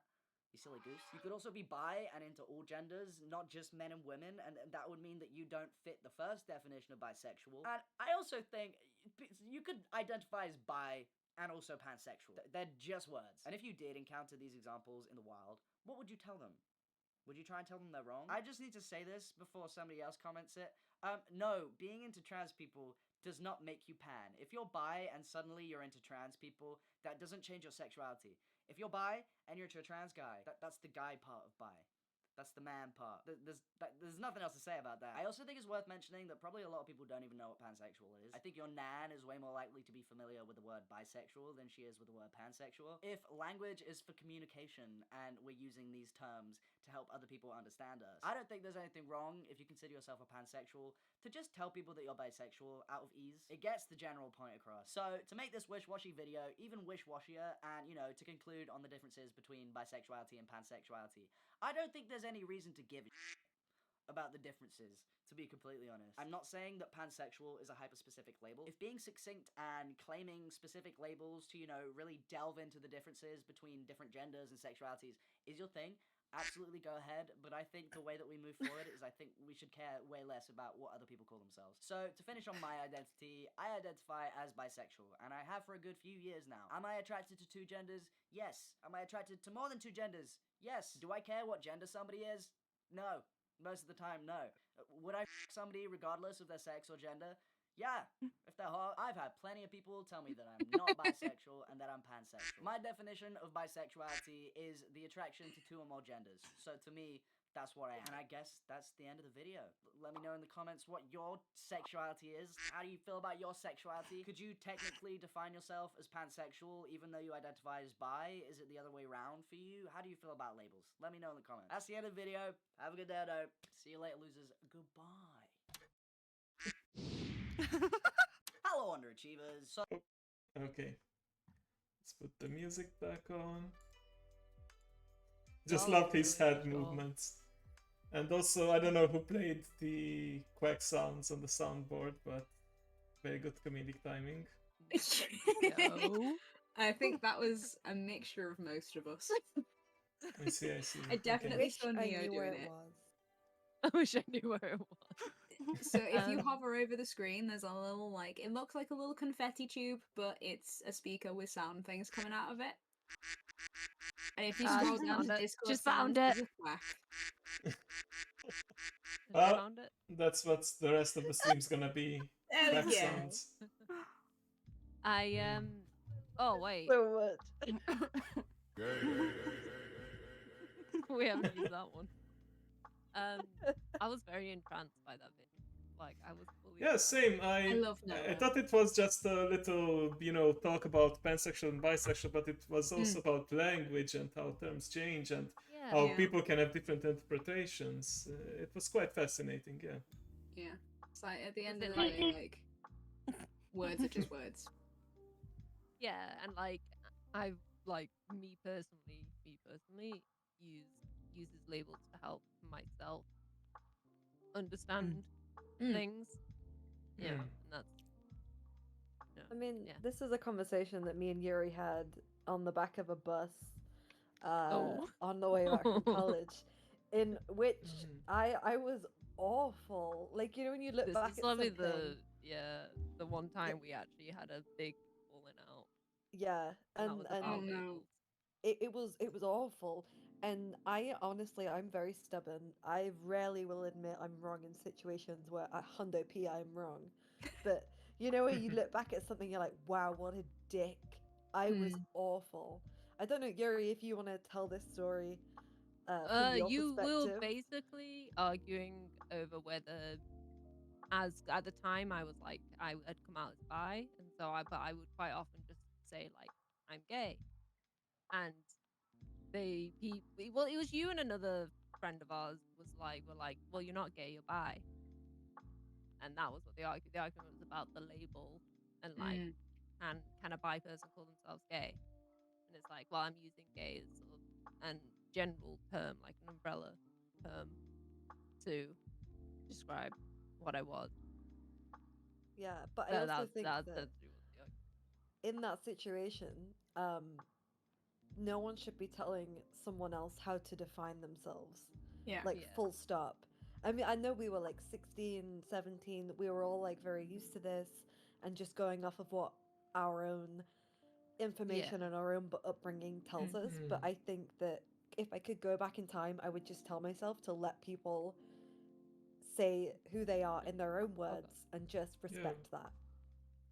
That was also like the message of the video. I think that, you know, you shouldn't tell people you're not bisexual, you're pansexual, dude.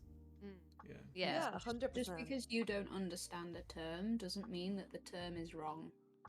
Or it's like different for you. Yeah. Like just because someone uses the label different from how you're using the label. Yeah. Like, That's exactly it, yeah. And considering that is the only time we've fallen out, I genuinely think that's a pretty good. Yeah, pretty there's a good time you reason to fall out. dramatically. There's a time you dramatically threw a songbook at me and quit the band, but it's fine. Yeah, I wish I still had that songbook, but I honestly have no idea where it is. But The important thing is that you guys made up and you are much wiser now. Right? Yeah, I think I just apologized and was like, I'm sorry I was a dick. Yeah. Sometimes that's the only way to pretty go. much it. Yeah, you just have to go straight up. I was in the wrong. I'm extremely sorry. It's the best way to go, to be fair. Yeah. Okay, Neo, Raven, would you guys like to answer a question next? I think I realize now that we may have covered this already, but so We can go into more detail. Are you and Raven's transition journey the same? And then question for Raven, are you and Neo's transition journey the same? So we already heard that it's in fact not the same, but No. Yes, so it is not quite the same.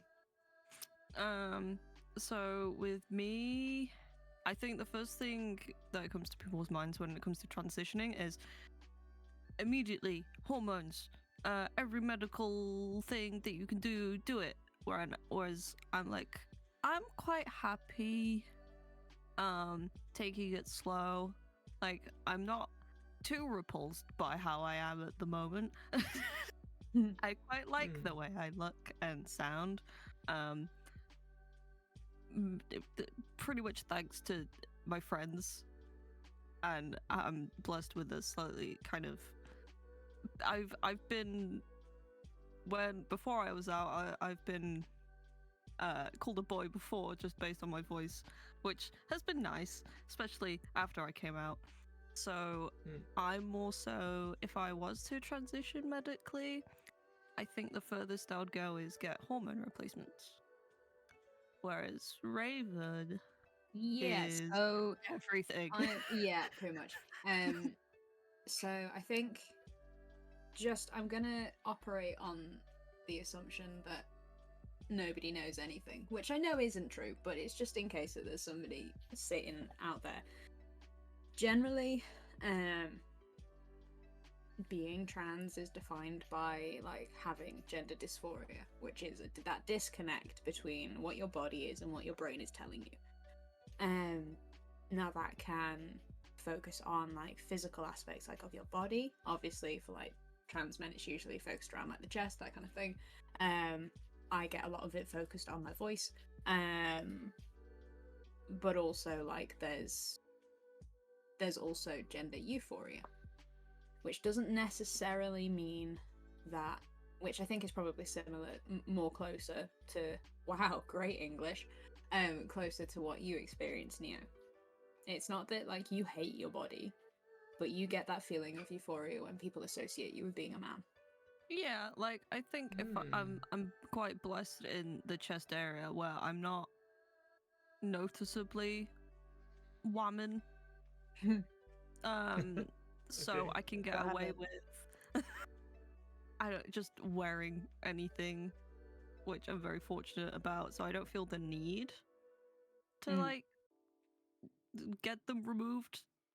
But yeah, Yeah, but it's like if I'm gonna go like really really specific about how like I see myself,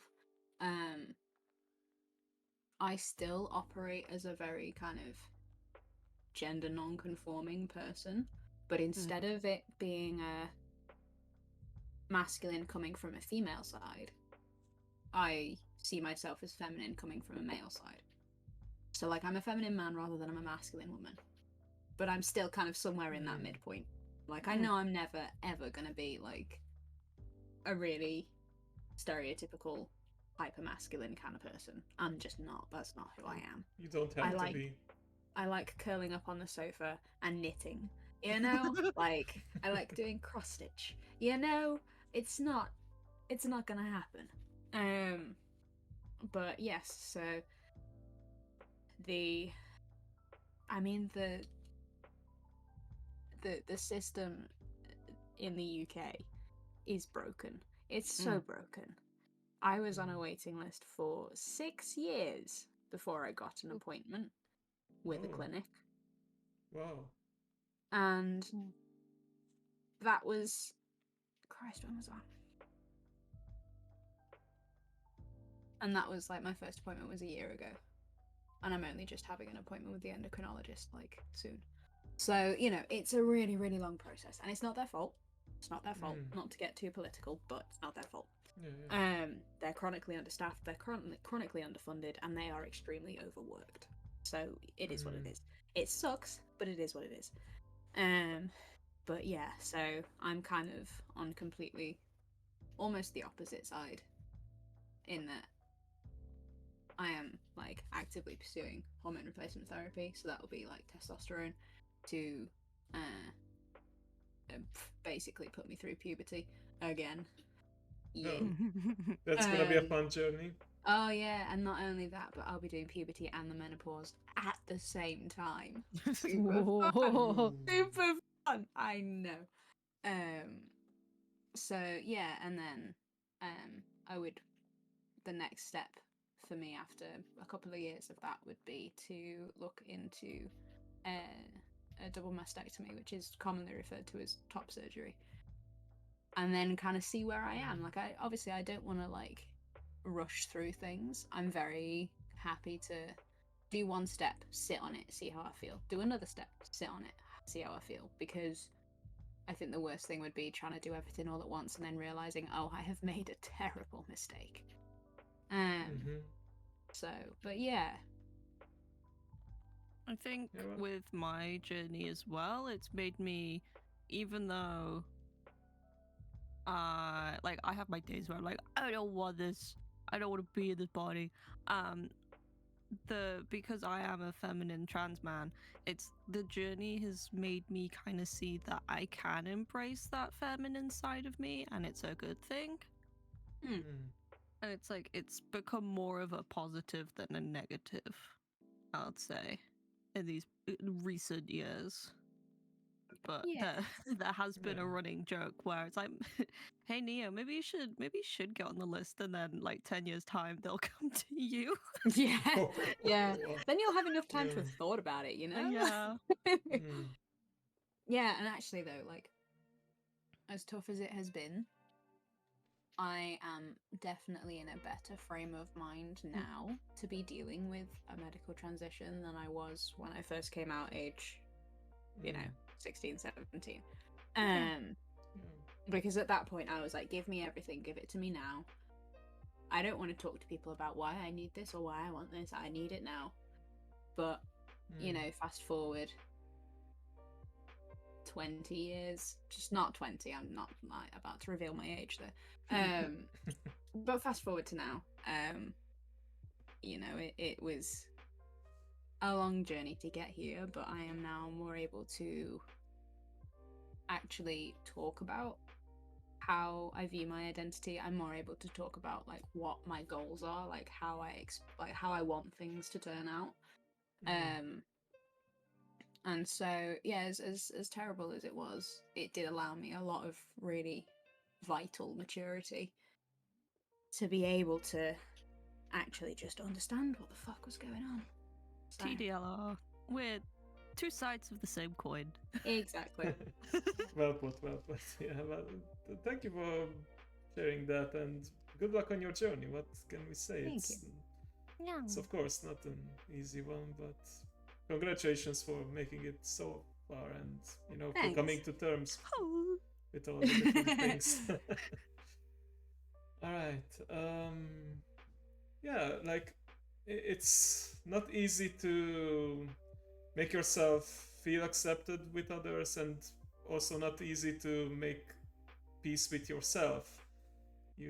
It's not easy to get to that point where you are proud of who you are, and I hope that people who are listening will get to that point in their lives with the help of family, friends, or just the right media. The right It's foundation. yeah, the right family. The yeah. right. Yeah, exactly. But speaking of Pride, this was the last question, I believe. Yes. Have you guys ever been to a Pride parade? If so, how was it? Or do you plan to go to one? I have a funny story. Go ahead. I accidentally ended up at a Pride parade. All my stories are me accidentally. Yeah, so it was when I was traveling around America. I'd planned to visit a couple of different states, and we literally just booked them on a whim. And the day I landed in Austin, Texas, was the day of Austin Pride. Fabulous. And I was very excited to be in Austin anyway, because it's where Rooster Teeth was based. So I was like, felt like I was doing a little pilgrimage to. You were in Rubyland. I was in Rubyland, and that is the only Pride parade I've been to. The one in and you did it by accident. I did it by accident, and it was. I got so much free stuff from it. I got like a Chipotle bandana, gave one, loads of flags and bracelets and stuff, and yeah, it was. Yeah, I want to go to some local.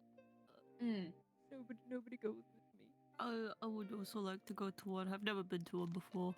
It's homophobic, but I feel like we're always put in work when. Yeah. Yeah. Thereby. Yeah. Oh god, yeah, absolutely. I went to Pride in the city where I was at for university. I think I've two or three times. I can't remember. I think 2. Yeah. And yeah, you get loads of free stuff. It's great. Like, it's less great that it's, corporate Pride and they do it for June and June only. But, you get so much free stuff.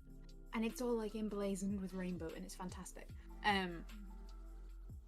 But I think my favourite part of the most recent Pride that I went to was one of my friend's dads, who is just aggressively queer anyway. Hand wrote a little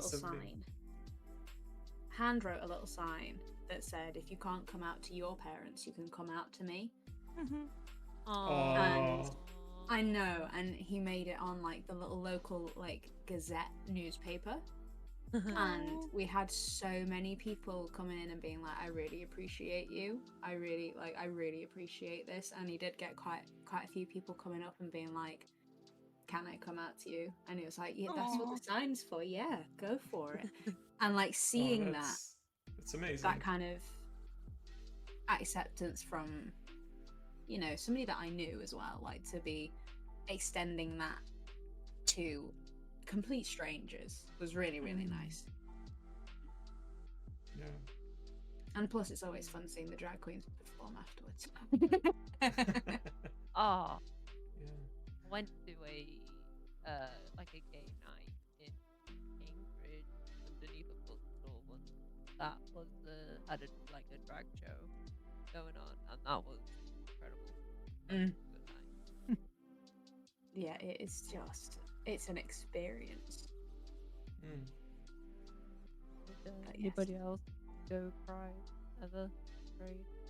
I haven't been to one yet, but I'm hoping to go to the local one to my town that I'm in now this year. It's coming up soon, and I want to go and represent the radio that I work for. Yeah. And I want to go with my husband because he's never been, obviously, to a Pride or anything. He is like a cis straight man, but he is, fully supportive of absolutely everything. I mean, his family has worked with mental health charities, specializing in trans people. So we're a family who are very, very aware of the kind of situations that are around us. So it was just going to be really nice, and especially because my mother-in-law runs a local theatre group.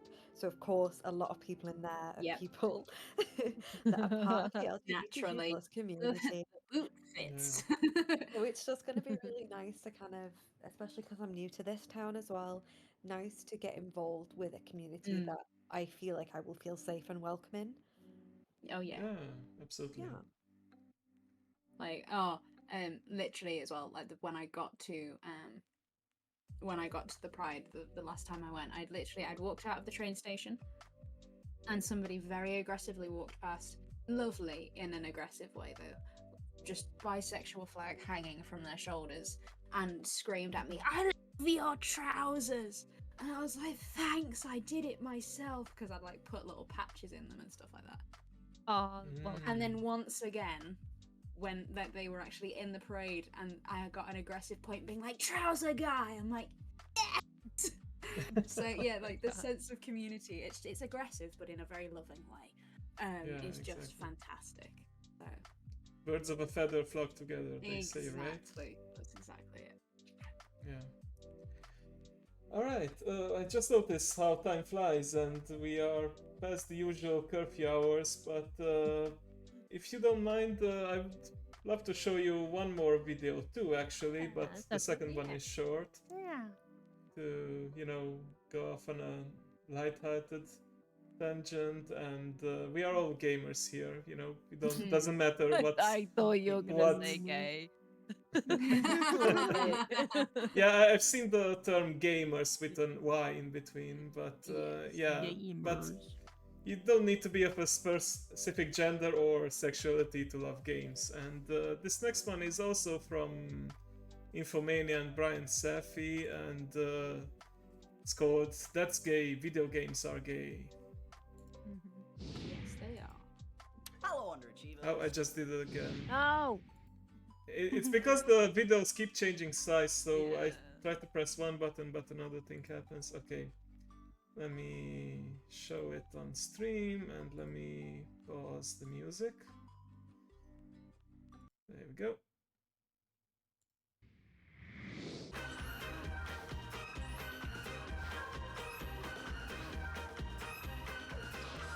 That's gay. 20 years ago, it was hard to find any gay in video games. You had to make it up. I fantasized that the hunky guys from Contra were badass life partners. In Mike Tyson's Punch-Out, I couldn't wait to get in the ring with flamboyant Don Flamenco. And when I played Streets of Rage 3, I got excited to fight Muscle Daddy Ash. But there's actually a follow-up for that. Ash was cut out from the international release of the game. It's only in the Japanese That doesn't version. surprise me. that's about as gay as it got. Sure, every now and then video game designers would throw you a bone. Like when the cornermen changed the boxer's cups in the Nintendo game Ring.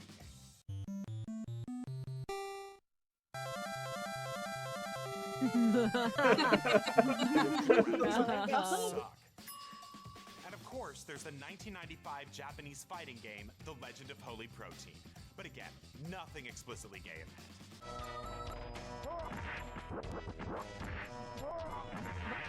The protein is sperm. Spraying another guy. But now it's 2010, and there's never been a better time for gay gamers. In the game Bully, the main character fights his way through all the school cliques and makes out with some boys along the way. And even the most macho game out there, Grand Theft Auto, a game that lets you steal cars and kill whores, finally went equal opportunity. They gave us our first gay character in the title of their latest installment, The Ballad of Gay Tony. In my day, gay guys used to be lonely, needy, and lost. Now, they're all in relationships. No, they're not. And now, with the advent of role-playing games, you can even create your own character that's gay. The Bible thumpers were right. Being gay is a choice. I did At create least gay characters. in the fantasy game Dragon Age Origins, if you play your cards right, you could find yourself engaged in some hot man-elf sex.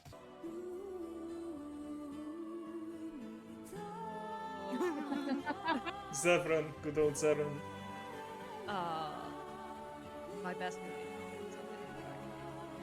That's like my real life. I'd put on some Enya, hook up with the guy, and then black out a lot. And in Fable, you don't just have the option to have gay sex, you have the option to have unprotected gay sex. Oh, what? Yeah.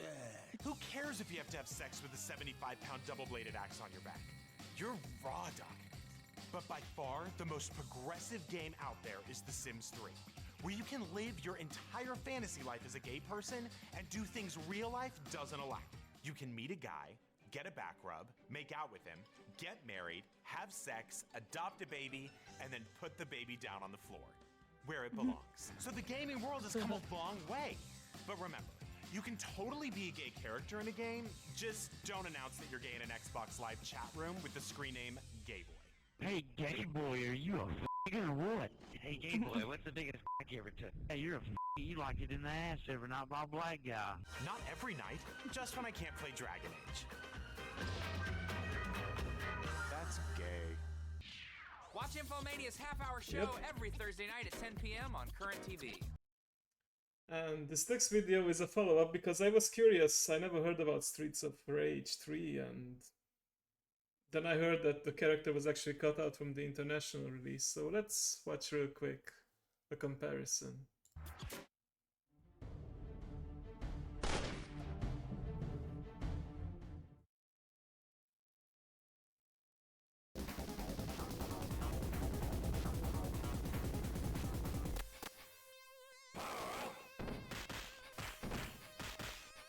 To fight the mini bosses.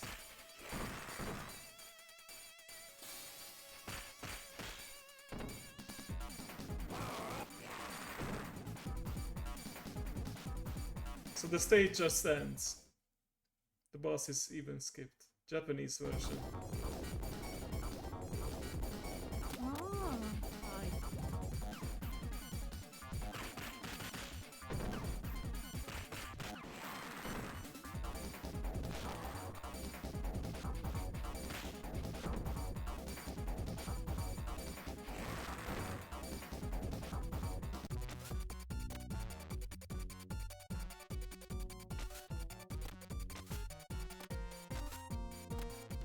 You're so high.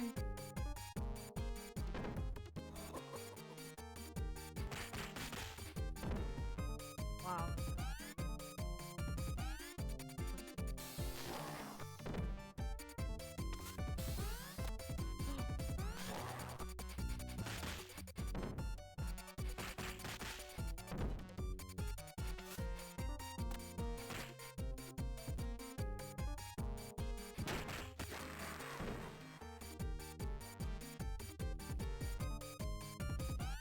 Oh, I didn't cry. Yeah. Oh. I was stressing about the level of health and I wasn't even playing the game. Yeah, I was but like, he "Oh, wanted no, to show but off the like-" moves. Yeah, he wanted to show off the moves, but yeah, it's interesting. Like, he was even an unlockable character, Ash. So yeah, what do you guys think? Was that, I didn't research this unfortunately, but was it cut from the international release because we can't have any gay in the video games, or Probably. was it cut because it's seemed like an offensive stereotypes and it would offend gay people? Unfortunately, I think it was probably the former. It's a very, very common practice, unfortunately, even now where different international versions are edited because of like they don't want this kind of, you know, you Cough can't make the Disney. kids think they're gay, you know, that kind of thing. So yeah, they think it'll like indoctrinate their kids or something, some kind of bullshit like that. Yeah, it's unfortunate. So but- yes, unfortunately. But it's interesting that Japan, out of all, would be more open-minded about this kind of Yeah, stuff that's what I because was they don't have. thinking. I don't think the LGBT Gay community is marriage, very. Yeah. do they have gay marriage? I don't think they have gay marriage, do they? I think in some prefectures it's allowed, but not nationwide. I think that's something Yeah, I it's a bit heard. like how a couple of the gay marriage in Japan. But yeah, but I'm curious about from a perspective of LGBT person. Did that seem like negative stereotypes? The way the character was moving and the music, and do you feel offended by that, or? I mean, I don't personally feel offended by it, but I can recognize that it was probably like it was all based on stereotypes. Whether like Yeah. stereotypes Mm. can stereotypes in general, just as like a base, don't necessarily have to be positive or negative. They just are a generalization of a group. But generally, yeah, those kind of stereotypes are used negatively against gay men in particular. You know, talking about the fact that, you know, they're weak, they are like too effeminate, or like notice how they made him cry at the end. Yeah, he was kind of like a sign of parody. weakness. Yeah. Men don't He was cry. like he was like a parody kind of character. Yes. Yeah, exactly. And yeah, a lot of gay characters are very stereotyped, but that doesn't necessarily mean that they're like wrong, because there is always going to be somebody that fits those stereotypes. As well. Yes. Depends on the context. That's what I always come back to with people's intentions and stuff. Yes, exactly. Yeah. All right. Well, you guys have any closing thoughts? Anything? Maybe you want to send a message to the other people out there, whether they are straight and they need to be more accepting about LGBT, or maybe a closeted person who is afraid of what the world might think about them.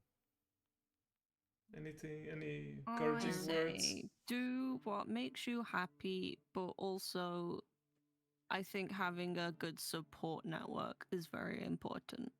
And if you need someone to talk to, then be it professional, like if you need therapy or if you do need access to a safe space, go for that. Or if you just want to have more gay friends or people in the community, it's nice. I You would are say, not alone. Yes.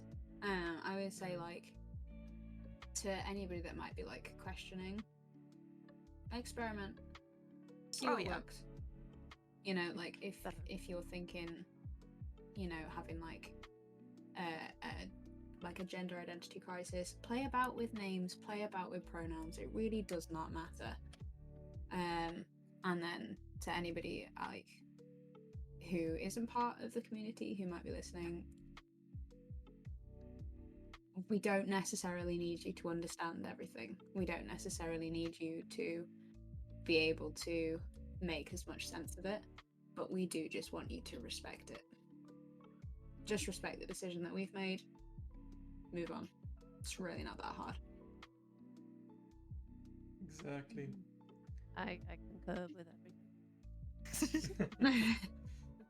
I would probably just add, make sure you stay safe. We're so lucky in the UK that obviously we have laws that somewhat protect people, and it is a bit more widely accepted, but there are a lot of countries out there where it's not safe to be part of the LGBTQ+ community. So just stay safe and do what makes you happy. Screw everyone else, basically. Oh yeah, absolutely. That's it. Yeah.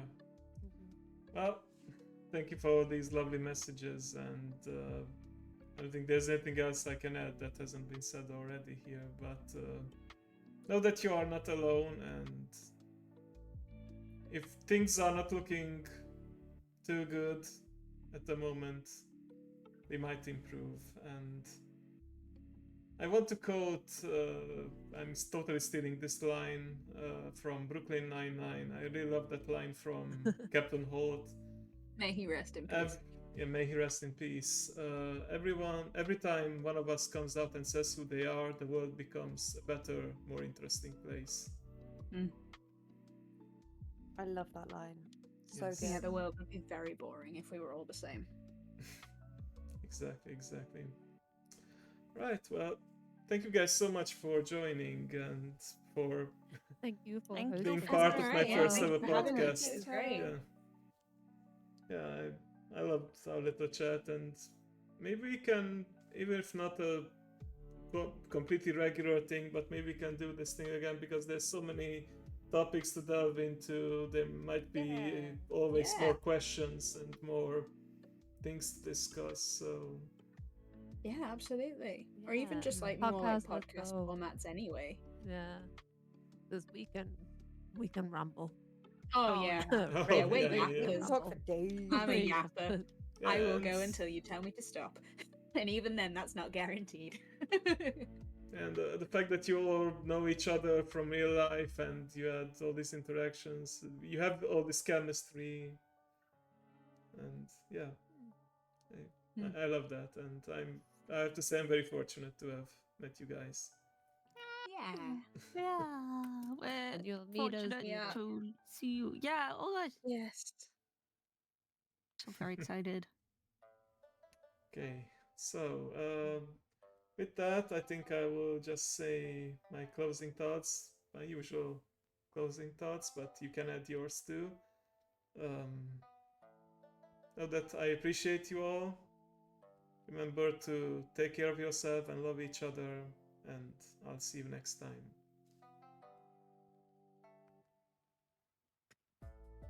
Yeah, it was great. Sorry, that was a bit of an awkward silence. Yeah, sorry, I expected you guys to say Have bye. a Sorry. good morning, good evening, or good afternoon. This has been PrideCast. Oh, I see who's doing it now. No? Yeah. Oh, I should have done this. Have a really nice rest of your day. That's my outro. Yep. Okay. Thank you all for joining. Thank you all for watching. Thank you for submitting questions, and we'll see you all soon. Thank you to our live studio audience. Thank you. And thank you to our sponsors too. Because we had ads throughout the Encyclopedia whole Britannica. podcast, so Wait, we have Go. sponsors? Encyclopedia. I'm not getting paid. Whoops. It's for I charity. should. Yeah. Of I course. am charity. Yeah, don't forget about the charity. Yeah, it's gonna be running throughout the month at least. So yeah. If you think it is something you would be interested in supporting, please do so. All right then. Have a lovely rest of your day and see you soon. Going to my ending screen. Bye bye. Bye. Bye. Bye. Gay.